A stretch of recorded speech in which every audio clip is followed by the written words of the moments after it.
Hallelujah. Praise the name of the Lord Jesus Christ, King of Kings and Lord of Lords. Hallelujah. Thank you, Jesus. Thank you, Jesus, sa iyong kabutihan. Thank you, Holy Spirit. Napakabuti niyo po, Panginoon Diyos Ama. Maraming salamat at kami ay muling nandito ngayon sa bahay mo upang ikaw ay pasalamatan, upang ikaw ay sambahin. Oh, hallelujah. Salamat, Lord Jesus. At kami ay muling nagising. Ako ay muling nagising upang ikaw ay paglingkuran, upang ikaw ay sambahin, itaas ang iyong pangalan, Panginoong Kristo. Kilalanin sa sanlibutan. Oh, hallelujah, Lord Jesus. Salamat, Lord Jesus. Salamat po sa iyong kabutihan. Buong puso akong nagsasamba sa iyo. Lord Jesus, napakabuti mo po. Salamat, Lord. Salamat po, Panginoong Kristo. Ngayon ay panibagong umaga. Ngayon ay Wednesday morning. Hallelujah, nakaraos. Yes, Lord Jesus. Salamat po. Oh, hallelujah. Napakabuti mo, Panginoon sa Kristo. Thank you, Jesus. Thank you, Jesus. Ang batayan ng ating pananampalataya, John 3:16. For God so loved the world that He gave His only begotten Son, that whosoever believe in Him will not perish, but have everlasting life. Hallelujah. Yes, Jesus.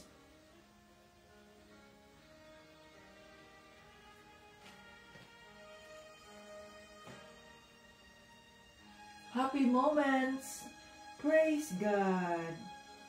Difficult moments, seek God.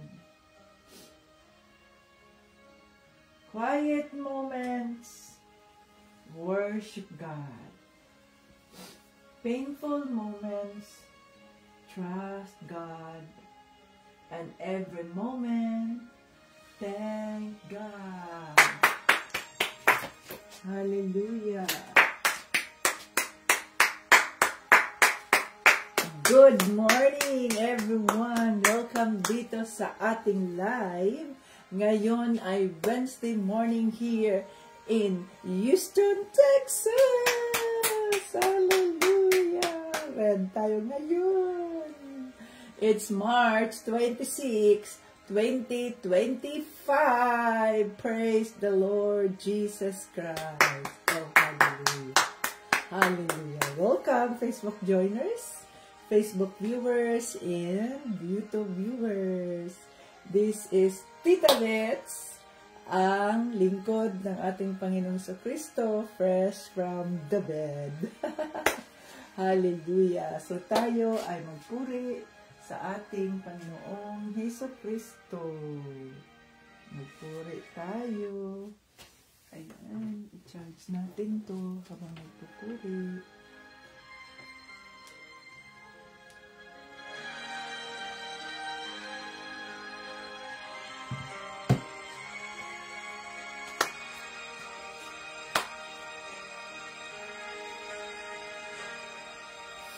Pagising sa umaga, kay ganda, kay ganda, kay ganda ng mundong ginawa niya. Ngayon ko lang nakita ang ganda ng mundo. Salamat sa Diyos at ako'y binago. Yes, Lord. Thank you, Lord. Nang tanggapin ko si Jesus, aking Diyos, na bago ang lahat sa buhay ko. Bagong ligaya ang nadarama, bagong pag-asa ang nakikita.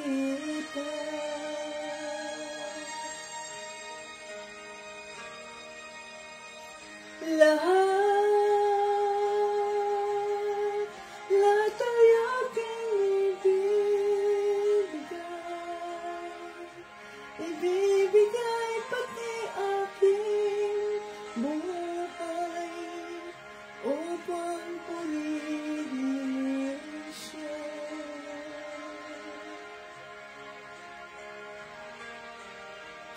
Lahat ay aking ibibigay pati aking buhay upang purihin siya. Yes, Lord Jesus. Hallelujah.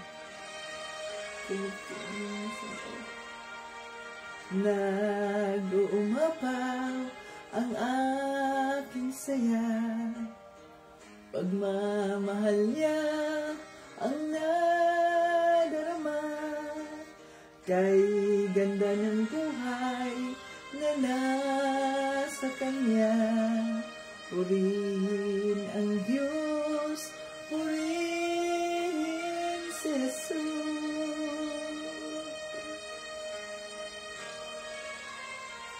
Lahat, thank you Jesus, lahat ay aking ibibigay pati aking buhay upang purihin siya.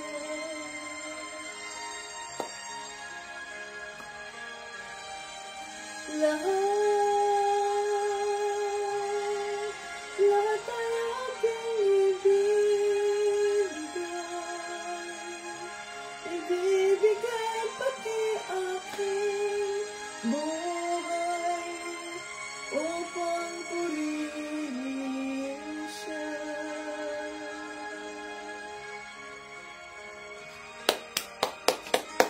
Oh, hallelujah, Lord Jesus. Maraming salamat po sa iyong kabutihan. Tinataas ka namin, Lord Jesus. Ang sabi mo sa mga salita, kung ikaw ay itinataas, ikaw po ang magdadala ng mga taong makikinig sa iyo.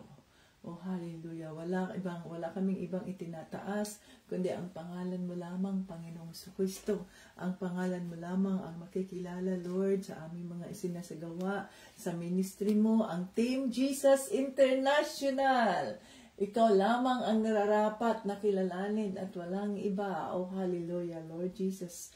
Linisin mo ang aming mga isipan, ang aming mga puso. Gawin mo kaming karapat-dapat sa presensya ng banal na Espiritu. Maraming salamat po. Holy Spirit, we welcome you in our midst. We welcome you. Be with us, lead us, and guide us, Holy Spirit. Let us welcome the Holy Spirit in our midst today. Come, Holy Spirit, I need you now. I need your anointing, come in your power. I love you, Holy Spirit. You captivated my soul, and every day I learn to love you more. Come, Holy Spirit, I need you now. I need your anointing, come in your power. I love you, Holy Spirit. You captivated my soul, and every day I learn to love you more. I'm reaching for your heart. You hold my life in your hands, drawing me closer to you. I feel your power renewed Nothing compares to this place where I could see you face to face. I worship you in spirit and in truth. I'm reaching for your heart. You hold my life in your hands, drawing me closer to you. I feel your power renewed. Nothing compares to this place where I could see you face to face. I worship you in spirit and in truth. I'm reaching for your heart. You hold my life in your hands, drawing me closer to you. I feel your power renewed. Nothing compares to this place where I could see you face to face. I worship you in spirit and in truth. We worship you in spirit and in truth. Yes, Holy Spirit, sinasamba ka namin sa Espiritu at sa katotohanan. Mangusap po kayo sa amin, Panginoong Kristo. Mangusap po kayo, buksan mo ang mata ng aming mga puso nang sa ganun ay maintindihan namin ang mensahe na nais mong iparating at ihanda mo po ang aming mga buhay, ang aming mga katawan upang ikaw ay pagsilbihan, upang maging kami ay kapakipakinabang sa kaharian ng Diyos Ama dito sa lupa. At itago mo po, Panginoong Kristo, ang iyong lingkod sa iyong cross na hindi ako makikita, kundi ang makikita ay ang kabutihan, ang iyong pagmamahal, ang kaawaan ng Diyos Ama. Oh, hallelujah. Dinideklara namin ang live na ito ay holy, sanctified by the blood of Jesus. Lahat ng papuri at parangal, pasasalamat ay aming binabalik sa Diyos Ama sa pangalan ni Jesus at ng Banal na Espiritu. Amen! Praise the Lord! At tayo ay nandito na naman sa bahay niya. Thank you, Jesus. Okay, tayo na ay ngayon ay Miyerkules at malapit na mga ka-Team Jesus matapos ang month of March. March. Patapos na tayo sa first quarter ng 2025. Hallelujah. God is good all the time.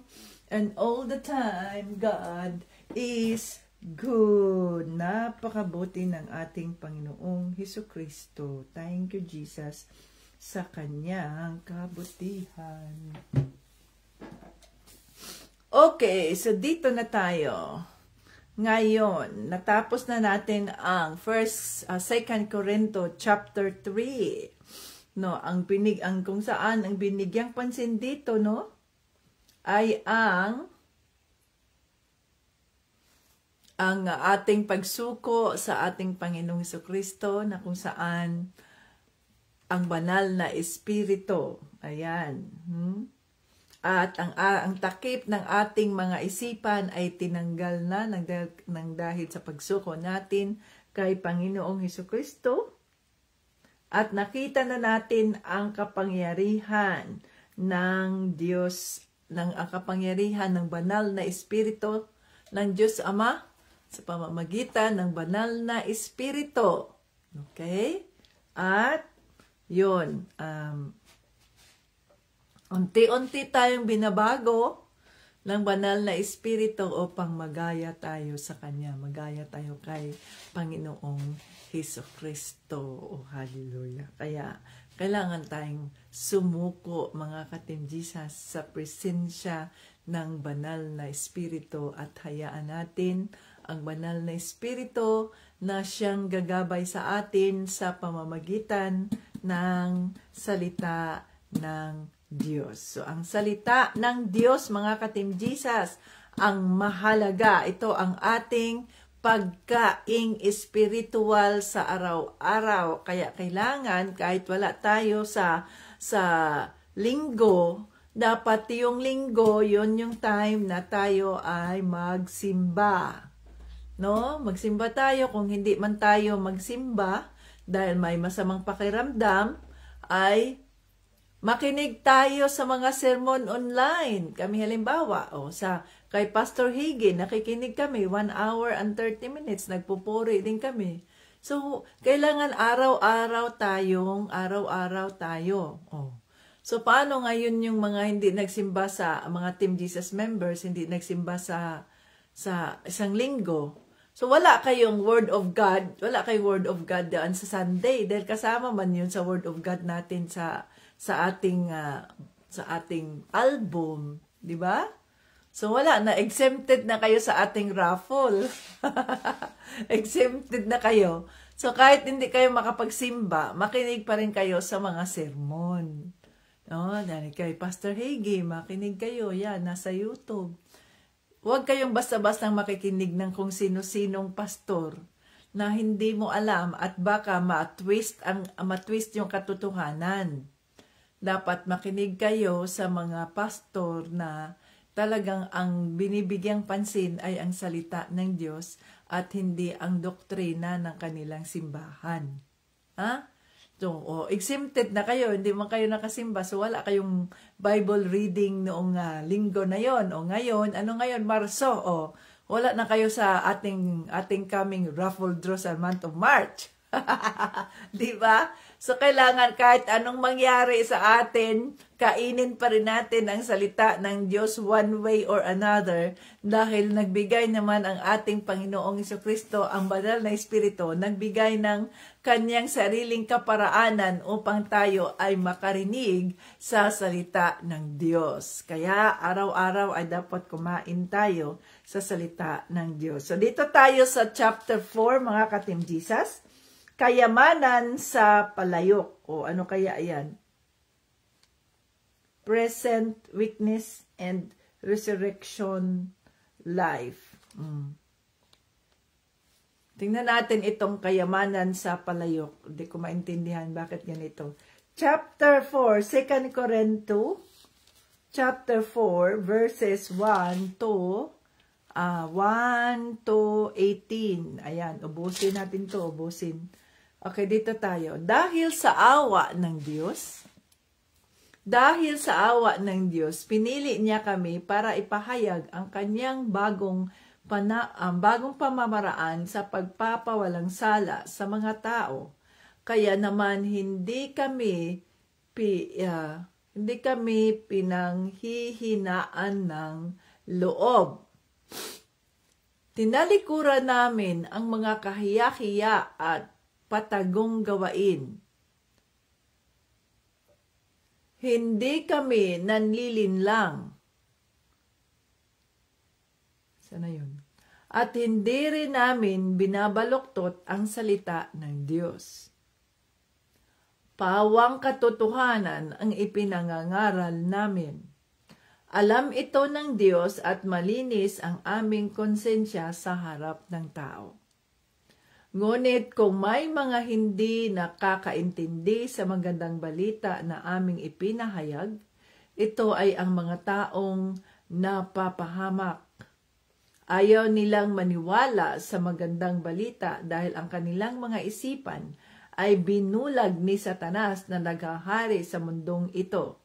Binulag niya sila para hindi nila maintindihan ang magandang balita. Ayan, si Satanas, ang nagbulag sa kanila, mga ka-Team Jesus. Binulag niya sila para hindi nila maintindihan ang magandang balita tungkol sa kapangyarihan ni Kristo na siyang larawan ng Diyos. Hindi namin ipinangaral ang aming mga sarili kundi si Jesucristo na siyang Panginoon. Naglilingkod kami sa inyo dahil kay Jesus. Sapagkat ang Diyos na nagsabing magkaroon ng liwanag sa kadiliman ang siya ring nagbibigay liwanag sa aming mga isipan para maunawaan namin ang kapangyarihan ng Diyos na naghayag kay Hesukristo. Nasa amin ang kayamanang ito. Ngunit tulad lang kami ng palayok na pinaglagyan nito para maipakita na ang hindi mapamarisang kapangyarihan na nasa amin ay mula sa Diyos at hindi sa amin. So sila ay kaya pala palayok. Itinuring silang mga palayok na mayroong kayamanan sa loob. Okay? Sa aming pangangaral, ginigipit kami sa lahat ng paraan.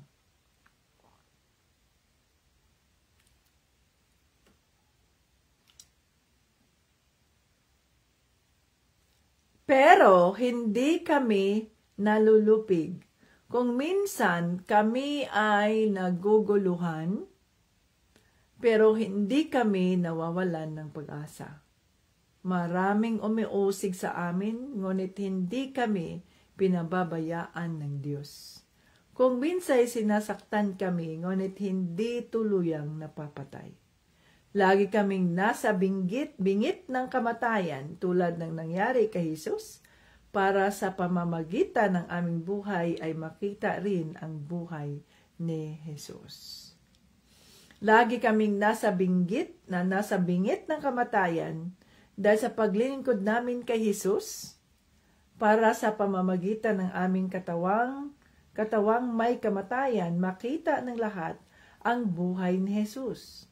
Maaaring mamatay kami dahil sa aming pangangaral, pero ito naman ang nagdudulot na sa inyo ng buhay na walang hanggan. Amen. Yes. Ang sakripisyo ng mga servant leaders, ang sakripisyo ng mga apostolis ni Kristo na maaring ito'y magdudulot ng kanilang kamatayan. Subalit ito naman ay magdudulot ng buhay na walang hanggan sa mga taong nananampalataya kay Panginoong Hesukristo. Yan. Sinasabi ng kasulatan, sumampalataya ako kaya nagsalita ako. Ganoon din ang aming ginagawa. Sumampalataya kami kaya nagsasalita kami. Sapagkat alam namin na ang Diyos na muling bumuhay sa Panginoong Hesus, ang siya ring bubuhay sa amin tulad ng ginawa niya kay Jesus, at dadalhin niya tayong lahat sa kanyang piling. Oh, hallelujah. Yes, Lord Jesus. Ayan. 15. Ang lahat ng paghihirap namin ay para sa inyong ikabubuti, para lalo pang dumami ang tumanggap ng biyaya ng Diyos. At habang dumarami ang tumatanggap ng biyaya ng Diyos, dumarami rin ang nagpapasalamat sa Kanya. At dahil dito ay mapupuri siya. Yan ang dahilan kung bakit hindi kami pinanghihinaan ng loob. Kahit na unti-unting humihina ang aming katawan, patuloy namang lumalakas ang aming espiritu, sapagkat ang mga paghihirap na dinaranas namin sa mundong ito ay panandalian lamang at hindi naman gaanong mabigat. At dahil sa aming mga paghihirap, may inihahandang gantimpala ang Diyos para sa amin na manatili magpakailanman at hinding-hindi mapapantayan. Kaya hindi namin pinahalagahan ang mga bagay na nakikita sa mundong ito, kundi ang mga bagay na hindi nakikita. sapagkat ang mga bagay na nakikita ay panandalian lamang, pero ang mga bagay na hindi nakikita ay walang hanggan. Oh, hallelujah. Thank you, Jesus. Thank you, Holy Spirit, sa iyong mga salita. Sa araw na ito, tulungan mo kami na maintindihan namin ang mensaheng nais mong iparating. In Jesus' name, Amen. Okay, mga ka-Team Jesus, kung mayroon kayong mga Biblia dyan, ito ay nagbibigay sa atin ng pag-asa na kung ano man ang ating mga nakikita ngayon sa kasalukuyan, yan ay hindi eternal. Yan ay panandalian lamang. So itong mga tagasunod ni Kristo ay maaring sila man ay pinipersecute, maaring sila man ay naghihirap, tayo man ay nilalait ng iba, tayo man ay yung tinutuya ng iba, tayo man ay maaring sinasaktan ng iba ng dahil sa ating pananampalataya kay Panginoong Hesukristo. Subalit hindi natin ito inaalintana, hindi natin ito pinapatulan, kundi pinagdadasal natin ang mga taong ito, sapagkat maaring tayo man ay mamatay ng dahil sa ating pananampalataya kay Kristo. Mamatay tayo na muling mabuhay kagaya ng ginawa ng Panginoong Diyos Ama kay Panginoong Hesukristo na muli siyang binuhay nito. So kung tayo ay mamamatay ng dahil kay Kristo, ay tayo rin ay muling mabuhay. At ginagawa natin na nagpapatuloy tayo sa gawain o sa ministry ng ating Panginoong Hesukristo sapagkat hindi tayo nawawala ng pag-asa, sapagkat ang ating purpose, ang ating layunin ay upang mas maparami pa. No? Anong sabi dito? Upang mas maparami pa. Upang lalo pang dumami ang tumanggap ng biyaya ng Diyos. Yan ay nasa 2 Corinto chapter 4 verse 15. At habang dumarami ang mga tumatanggap ng biyaya ng Diyos, dumarami rin ang nagpapasalamat sa Kanya. At dahil dito ay mapupuri siya. So yun ang ating purpose, na mas marami pang makakatanggap sa biyaya ng Diyos Ama. Ano ang biyaya na yun? Yun ang libreng kaligtasan sa pamamagitan ni Panginoong Hesukristo. At kapag dadami pa ang makakatanggap ng kanyang mga pagpapala, ay dadami ang magpapasalamat sa kanya, marami ang magpupuri sa Diyos Ama sa pangalan ni Hesukristo. Yan ang nararapat at hindi ang tao ang mapurihan. Alala ko mayroong very persistent doon sa aking messenger, ang kulit-kulit na tawag ng tawag sa akin. Sino ba ito? Isang member ng Mami Mindula. At ang sabi niya, Ma'am, baka naman po mapansin mo ako. Ma'am, tulungan mo naman po ako, ma'am. Hindi ko pinapansin kasi maawa naman po kayo. Sabi ko, Lord, hindi naman ako Diyos. Tulungan mo po ang taong ito, Lord. Katagpuin mo po siya. No?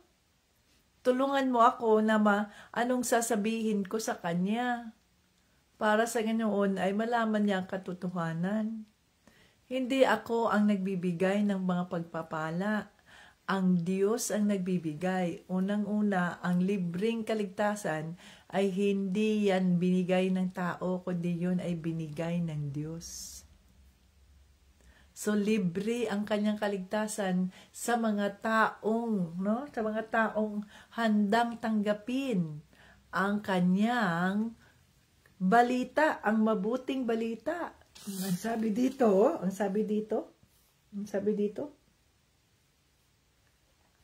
So, sila ay parang mga palayok na nasa loob, Sila jars. Ang mga jar na ito, ang laman ay ang kayamanan. At ano ang kayamanan na yon? ang kayamanan na yon ay ang salita ng Diyos. So tayo, ang sabi dito, sumampalataya ako, kaya magsalita ako. Sumampalataya kami, kaya magsalita kami. Sumampalataya ako, si Tita Vets, kaya nagsasalita ako. Sumampalataya kayo, kaya nagsasalita kayo sa kabutihan ng Diyos. Dahil tayo nga ang living witness. So tayo nga ang saksi. O yan na nanggaling doon ang title ng congregation ng Saksi ni Jehovah. So tayo, saksi ni Hesukristo tayo. We are the living witnesses of Jesus Christ. Tayo ay nananampalataya, kaya tayo ay magsalita.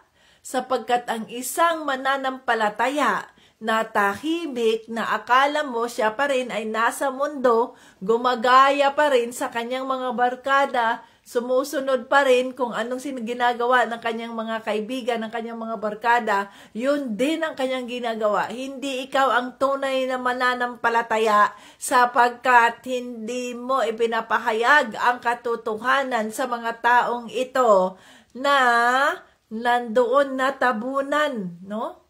Natakpan ang kanilang mga isipan ng kademonyuhan. So, hindi natin na ibahagi, natakpan ng kademonyuhan ang kanilang mga isipan.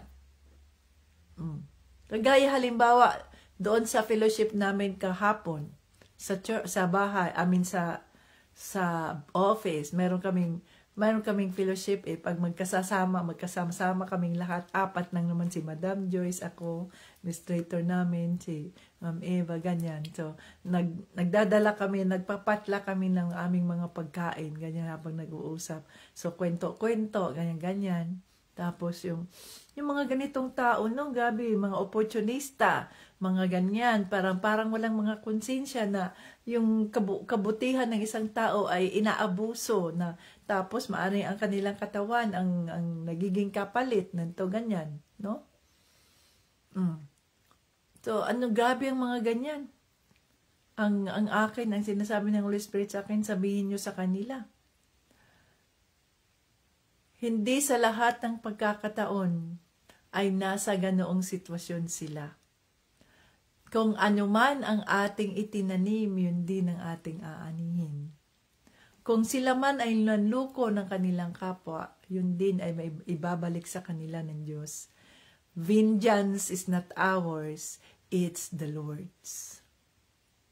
Ang tatandaan natin, ang pagtutuunan natin ng pansin ay hindi itong mga sitwasyon ng mga taong ito, kundi ang pagtutuunan natin ng pansin, no? Anong sabi dito? Anong sabi dito sa salita ng Diyos, oh? Sabi dito sa salita ng Diyos. So we fix, yan ay nasa 2 Corinthians chapter 4 verse 18. So we fix our eyes not on what is seen, but on what is unseen. Since what is seen is temporary, but what is unseen is eternal. So yung sabi ng isa kong kasama, yung mga ganitong tao, halimbawa, ganito sila, very opportunista. They live in a luxurious life na kahit mali ang kanilang mga ginagawa. But why are they living in a luxurious life? Tayo, andito tayo, naghihirap tayo, kayo dito, trabaho ng trabaho. But hindi nga halos natin mabayaran ang lahat ng ating mga bills. Why? Ang sabi ko, ma'am, ang Diyos ay patas. Maaring hindi man tayo pinagpapala sa pinansyal, subalit tayo ay pinagpapala sa ating kalusugan, because health is wealth. Maaring hindi man tayo pinagpapala sa ganito, but we are still thankful dahil mayroon tayong trabaho, hindi tayo nagkakasakit, hindi tayo nagkaka-absent sa ating mga trabaho, para sa ganoon tayo ay makakabayad sa ating mga utang. Tayo, sa every 2 weeks ay mayroon tayong sahod nang sa ganoon ay tayo ay makakabayad sa ating mga utang. It is a blessing. Maaring sila man ay they live in a luxurious life, pero kung di mo alam ang kanilang buhay na maaring sila ay hanggang sila'y buhay ay nagmi-maintain sila ng mga gamot. Maaring sila man ay nabubuhay ng luxurious life dahil sa kanilang ginawang kasamaan, pero wala silang kapayapaan, hindi sila nakakatulog sa gabi, o kaya ang gulo ng kanilang pamilya, walang pagkakaintindihan, walang pagkakaunawaan, walang kapayapaan. Those are blessings from the Lord. Ang kapayapaan na nakakatulog tayo sa kabila ng anumang mga sitwasyon natin sa buhay. Ang kaligtasan, ang kalusugan natin na hindi tayo umiinom ng mga gamot sa bawat pagising natin sa umaga. So, ang ating Diyos ay patas. He is a fair God. So, ang titingnan natin ay hindi yung ito ngayong nakikita natin, kundi ang titingnan natin ay ang mga hindi natin nakikita.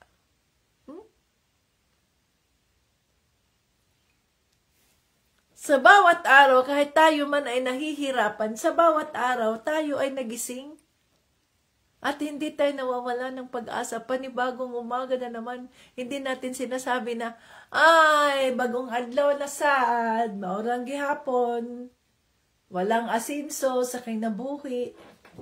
Samantalang itong ibang tao ay nasa ospital, naghihintay ng donor, naghihintay na mayroong mamatay kaya, upang mamatay na ang kanyang katawan ay malusog, no? Na isa sa mga donors na nag-sign up siya ng donor doon sa card niya, donor siya, na kung ano man ang mangyari sa kanya, kung ano pa mang mga part ng katawan niya na pwede pang gamitin, buhay pa, halimbawa may mga disgrasyang nangyayari, ganyan, no? So, naka-sign up siya doon sa donorship. So, yung puso niya ay i-preserve para sa mga nangangailangan ng heart transplant.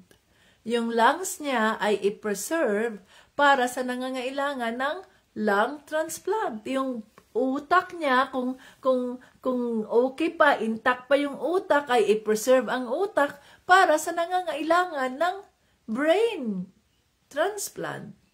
Kung ang mga mata niya ay okay pa na hindi naman nasira nung siya mamatay, nagkaroon ng disgrasya o anuman, ay i-preserve para sa mga taong nangangailangan ng eye transplant. Ang kidney niya. O see? So, maaring sabihin man natin na, oo nga, ba't ganun sila? Ang yaman-yaman nila, samantalang tayo dito, gumagapang sa hirap, ganito, ganyan. Pero hindi natin alam ang kanilang mga sitwasyon. Dapat tayo ay mag-focus sa kung ano ang pagpapalang ibinigay ng Diyos sa atin, sa ating mga pamilya, kaysa tingnan natin ang iba. No?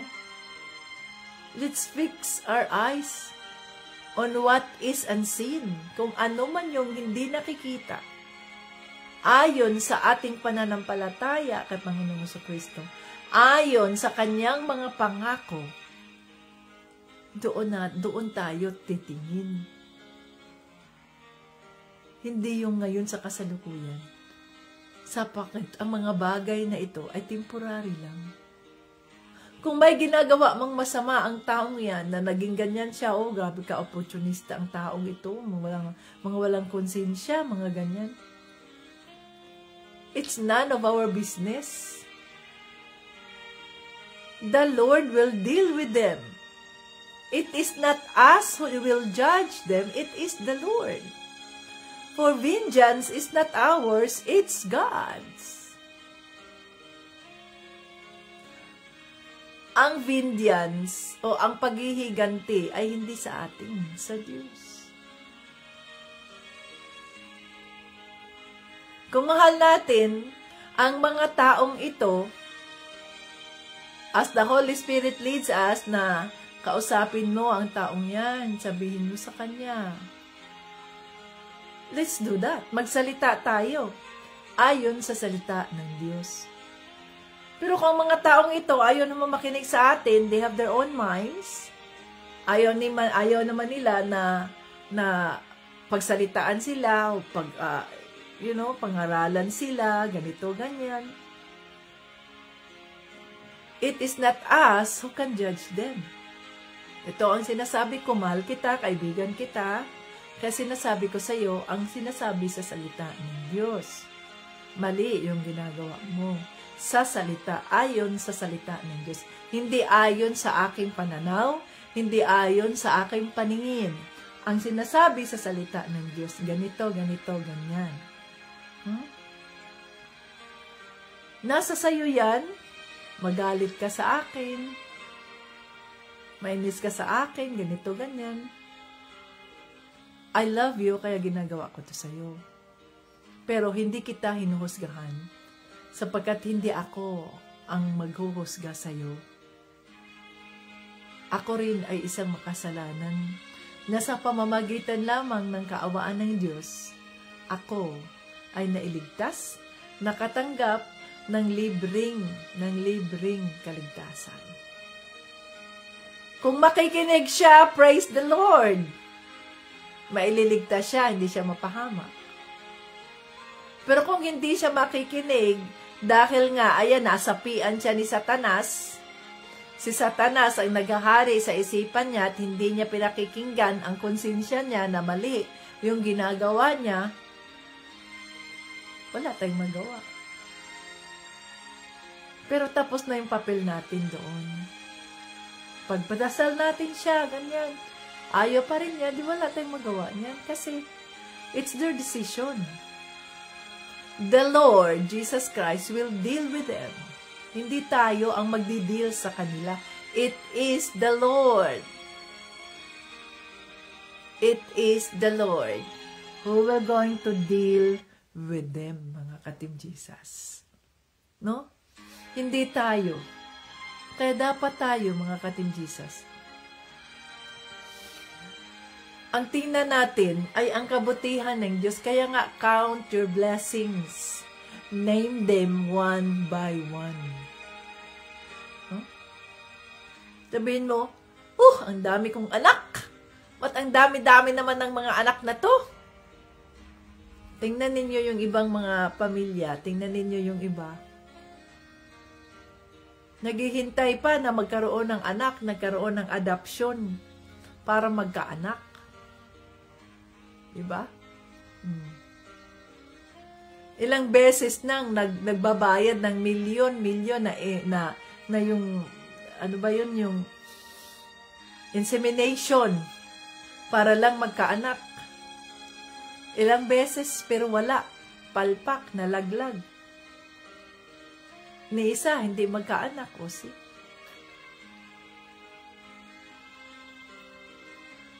So, iba-iba ang paraan ng Diyos kasi God is a fair God. Kaya dapat ay magpasalamat tayo itong mga anak natin habang sila yung mga bata, turuan natin silang hindi maging tamad. Dapat sila, mayroon silang specific na mga gawain. Para ikaw, hindi ka mapagod. Ikaw ha, marunong ka na niyan. So, ikaw gagawa ka nito, ikaw ganito. Hindi yung ikaw lahat. Tapos yung mga anak mo, nakaupo lang, paragi lahat naka-cellphone, lahat nakaganyan, gadgets. Hindi, paano yun? Magiging tamad yung mga anak mo. Kasi hindi mo man tinuruan, nagiging binata na, nagiging dalaga na. Ikaw pa rin lahat. No. Teach them. Paano maglaba? Labhan niyo yung mga damit ninyo. Bakasyon naman. Malapit ng bakasyon. So, wala mo na tayong katulong sa 2 buwan. Kayong maglaba dyan sa mga ano nyo. Kayong magluluto dyan sa ano nyo. Kayong mag-ayos dyan sa bahay. Habang maaga, ay kailangang matrain natin yung mga anak natin ang dahilan kung bakit tayo rin nahihirapan, mga magulang, lalo na ang ina, Kasi inaako ng ina ang lahat ng gawain. Sa halip na bigyan ng mga specific task itong mga anak. O, hanggang ngayon, ikaw pa rin ang naglalaba. O, ang lalaki na ng mga anak mo, ang dalaga na yung mga anak mo, hindi mo pa rin naturuan ng tama. Kasalanan mo yan sapagkat hindi mo tinuruan ng maayos mga anak mo, kaya ngayon naghihirap ka. Habang maliliit pa yan sila, turuan mo na yan. Magpunas ka ng mga gamit dito, ha? Magwalis ka, magmap ka, ganyan. Turuan na natin yung mga anak natin. O, labhan mo yung iyong underwear para matuto ka paano maglaba. See? Nasa atin yan eh. Mga magulang tayo eh. Okay? So, naintindihan natin ang mensahe ng Diyos. Hindi tayo nawawala ng pag-asa. Kahit tayo mga Kristiyano at maraming nag-ano sa atin, maraming nanunodyo, maraming we are persecuted, mga ganyan. Bakit nagaganon-ganon sa salita? Bakit nagbabahagi? That is part of the game. Nandito tayo nandito tayo sa mundong ibabaw. Kaya hayaan natin. Iyang mga taong yan, huwag tayong mag-focus sa ating sitwasyon ngayon. Kung ano lang yung nakikita natin. Tingnan natin ay ang mga pangako ni Panginoong Jesucristo. Itong mga bagay na hindi nakikita, na hindi pa natin nakikita, sapagkat sila ang eternal. Bakit natin ginagawa ito? Halimbawa wala akong masyadong tulog, matagal akong nagising, matagal akong natulog. Si Tito Bryant, I don't know what's going on. Hindi siya masyadong nakakatulog. Ang ingay ni Tito Bryant, nung natutulog siya, ang ingay, yes,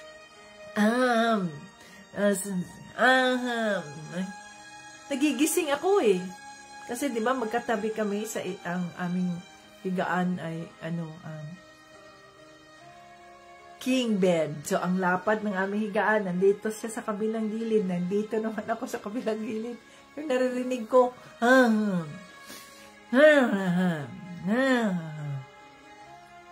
Mahal ko, are you okay? So, nagigising ako. Kanina pa ako nagising, 3:00. Tapos, scroll ako ganyan. Nakatulog ulit ako. Katulog ako mga 4:45. O, nagpa-alarm ako, 5:00. Ay, pumikit talaga ang mata ko, Lord, tulungan mo ako. O, alarm ka ng 30 minutes, papahingain mo yung mata mo. Yes, Lord. 5:30 na. See? Pero kailangan kong gumising. Bakit? Mahal ko sa Panginoong Jesucristo. Mayroon akong katawagan. Gagawin ko ito. Ano man ang mangyayari. Bakit natin ginagawa ito? Para ba tayo maging popular? Para ba tayo makilala? Para ba tayo ay ganyan? No. Ginagawa natin ito sapagkat mahal natin si Panginoong Jesucristo. Sapagkat gusto nating mapadami ang mga makakatanggap ng mga pagpapala mula sa ating Panginoong Diyos Ama. Gusto nating marami ang makatanggap ng libreng kaligtasan.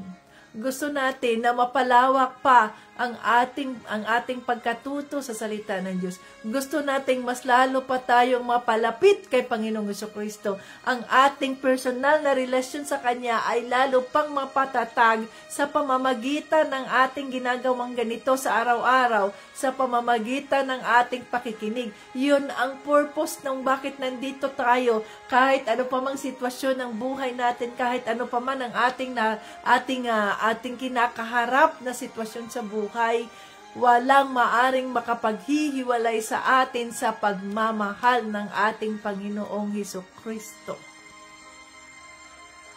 No? Kaya yun mga katinsisas. Kung kayo man ngayon ay napanghihinaan ng loob, yan ay deception ng enemy. Sapagkat kung tayo ay totoong mananampalataya ni Panginoong Hesukristo, walang puwang ang deception ng enemy. Tandaan natin, Kung ilang beses tayo nanghihina ng loob, kung tayo ay nagpapakumbaba sa ating Panginoong Jesucristo, ganon din kadaming beses na tayo ay kanyang pinalakas. Sa ating kahinaan, si Panginoong Jesucristo ang ating kalakasan. No? So kung ano man ang sitwasyon natin sa buhay, halimbawa kami rito, ano man ang aming pinagdadaanan, humaharap ba ako sa inyo rito na ang lungkot-lungkot ng aking, alam nyo kasi mga kapatid, ganito kasi, wala akong tulog mga kapatid, kaya ganyan. No. Maharap ako dito sa inyo, na puno ng galak, na puno ng pag-asa, na puno ng pagmamahal. Kasi gagawin natin ang mga bagay na ito na puno ng pag-ibig, ng pagmamahal. Dahil kung walang pagmamahal at tayo napipilitan lamang, walang saysay yung anumang mga paghihirap, anumang effort, oras, no, na ginamit natin, ginawa natin, nilaan natin, walang saysay yun sa harap ng Diyos. Walang saysay yun sa harap ng Diyos. Kasi bawat, Lord, tulungan mo kami. Lord, anong gagawin namin? Lord Jesus. Kahit sa pagbiyahe. Oh, hallelujah. Holy Spirit, lead us, guide us, Holy Spirit. Pagdating sa opisina, thank you, Jesus. Nakaraos po sa traffic. Nakarating ng maayos dito sa opisina mo. Praise God. Pag-uwi, ayan na naman. Bubunuin mo na naman ang traffic. Pagdating, oh, hallelujah. Nakaraos sa araw na ito. Lord Jesus, thank you po. Glory to God. Nakaraos. Oh. Ganun ang buhay. Ano man ang ating pinagdadaanan, patuloy tayong magpapasalamat sa Diyos. Dahil sa bawat araw na tayo ay nagising, isang panibagong pribilehiyo yan, not opportunity, but a privilege. No? Privilege na muli tayong makapagpapasalamat sa Diyos Ama, na muli tayong makapagpupuri sa Diyos Ama, na muli tayong magamit sa kaharian ng Diyos Ama, na tayo ay muling maging kapaki-pakinabang sa kaharian ng Diyos Ama, na tayo ay makakadagdag ng mga kaluluwang makakatanggap sa biyaya ng Diyos Ama. Hallelujah. You see? Napakabuti ng ating Panginoon Jesucristo. Kahit anumang sitwasyon ng buhay, oh Father God, thank you for everything. In all season of my life, you are still God. And I have all the reason to praise your name. Hallelujah. See? Lahat tayo may rason. We have all the reason to praise God. Oh, Lord Jesus, King of Kings. Hallelujah. Yes, Father God, in the name of Jesus, maraming salamat po sa iyong mga salita ngayon. Salamat, Holy Spirit, sa pagbukas mo sa aming mga isipan, sa aming mga puso, sa mga mata ng mga puso namin, upang maintindihan namin ang mensahe mo ngayon. At lalo pang mapatatag ang aming pananampalataya kay Panginoong Jesucristo. Lalo pang mapatatag ang aming relasyon, ang personal na relasyon namin kay Panginoong Jesucristo. Holy Spirit, thank you so much. Thank you so much sa iyong encouragement. Na anuman ang mga pagsubok na aming nararanasan ngayon, maging kami man ay sinaktan ng iba nang dahil sa aming pagtayo, sa aming pananampalataya kay Panginoong Jesucristo. Hindi kami matitinag. Sapagkat hindi namin tinitingnan ang anumang nandito ngayon sa aming sitwasyon.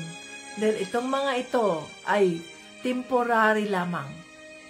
Subalit ang aming tinitingnan ay ang eternal salvation, ang eternal things na hindi namin nakikita. Subalit, ito ay ang mga pangako ni Panginoong Jesucristo sa aming mga buhay bilang mananampalataya niya, bilang followers of Christ, bilang Christians. Oh, hallelujah! Yes, Lord Jesus, we love you, Lord Jesus. Tulungan mo kami. Papaalala mo sa amin ang mga salita mo ngayon na sa bawat araw na kung kami man ay napanghihinaan ng loob sa aming mga hinaharap na mga pagsubok sa buhay.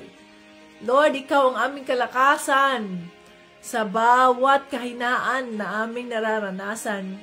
Ganon din sa gaano man kadaming kahinaan ng aming nararanasan.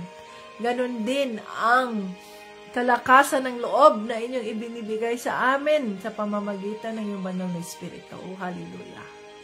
Glory, glory, glory, glory to God Almighty. Thank you. Thank you po sa lahat ng iyong mga salita na nagpapaalala sa amin, nagbibigay sa amin ng kalakasan ng loob, nagbibigay sa amin ng mga reminder, nagbibigay sa amin ng rebuke, mga paalala na hindi namin titingnan kung ano man ang aming nakikita ngayon. We fix our eyes on the things unseen ang hindi namin nakikita. Subalit, yan ay kasalukuyan mong ginagawa sa aming mga buhay. Bigyan mo kami ng pusong puno ng pagpapasinsya, yung fruit of the Spirit.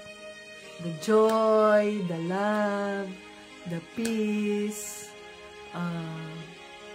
goodness, kindness, patience, faithfulness, self-control, nang sa ganun ay mahintay namin ang iyong tamang panahon, Panginoong Jesucristo, kung saan sasagutin mo ang aming mga prayer request.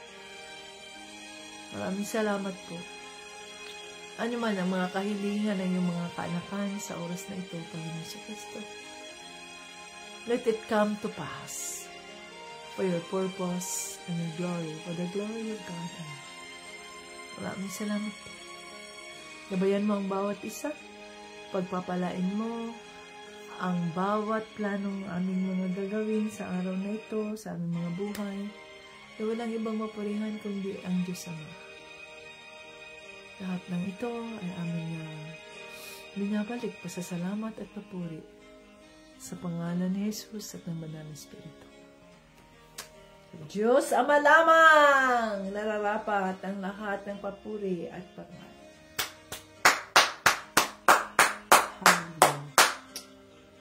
In Jesus' name, Amen! Ayan, mga Ka-Team Jesus! Yehey! Maaga na akong natapos para hindi ako ma-stress sa aking mga gagawin.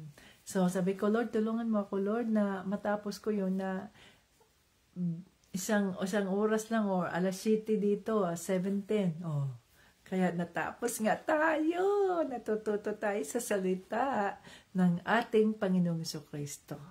So, ano man ang ating mga natutunan, mga Ka-Team Jesus, ilagay natin yan sa ating isipan. Kaya nga, kailangan nating balik-balikan ang salita ng Diyos. Mag-replay tayo, tingnan natin, basahin natin ng malakas ang salita ng Diyos. Saang banda tayo nito, pinakinakausap na ano ang rima na sinasabi sa salita ng Diyos para sa ganon yun ang magiging sword of the Spirit para sa ganoon kung mayroon mang mga panluloko ang kaaway ng Diyos si Satanas, yun ang ating ibabato kay Satanas. Satanas, tanggapin mo ang aking pananampalatayang ito ayon sa salita ng Diyos. Wala na si Satanas, tumba si Satanas, dahil ang salita ng Diyos ay makapangyarihan at ito nga ay ang two-edged sword that can penetrate into the deepest part of the heart. So, hihiwain ng salita ng Diyos ang kung sino mang mga matitigas ang puso dyan according sa kanyang purpose. So, Natuto ba tayo sa salita ng Diyos? Kung tayo man ay natuto, kaya gamitin natin ang salita ng Diyos, ipamuhay natin, at maging living witness tayo sa kabutihan ng ating Panginoong Jesucristo. Hanggang sa muli, Jesus loves us. Bye-bye.